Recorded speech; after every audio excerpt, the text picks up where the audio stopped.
Le soleil, les touristes, un environnement agréable qui attire aussi les personnes sans abri. Leur nombre a doublé dans les rues de La Rochelle depuis le Covid, entre 100 et 150 chaque jour. À l'Escale, 35 personnes peuvent être hébergées la nuit, pas assez pour satisfaire la demande. C'est beaucoup plus difficile quand on n'a pas de toit de pouvoir avoir un projet et de pouvoir se projeter, quoi. J'ai passé déjà un hiver dans un local vélo, j'ai passé ainsi de suite dans les bois, enfin bon bref. C'est très long, oui. Je suis fatigué. Fatigué en fait, la rue ça fatigue. Et on change aussi, je me suis mis à picoler, je me suis même drogué. Pour les aider à reprendre pied, l'association Altea Cabestan va créer un village solidaire Innove-toi.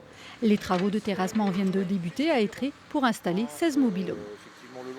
L'idée, c'est d'accueillir un public de grands précaires avec un long passé d'errance et de vie à la rue, de façon donc à les ramener progressivement à une vie normale et à faciliter leur insertion, en respectant leur rythme. 5 salariés, travailleurs sociaux, infirmières, les accompagneront au quotidien. Un projet innovant retenu par l'État qui avait lancé un appel à projet. L'agglomération rochelaise est aussi partenaire, comme la mairie d'Étré, qui a tout de suite dit oui pour accueillir le village. Il y aura un encadrement qui sera fait par Altea. Nous, Étré, on aura toujours un œil dessus aussi. Et donc, pour moi, ça ne pose pas de souci. Le terrain est situé à 2 pas du conseil départemental, volontairement éloigné du centre-ville pour éviter les attroupements et trafics en tout genre, mais pas pour une question d'image, se défend le maire de La Rochelle. La question était de trouver du foncier.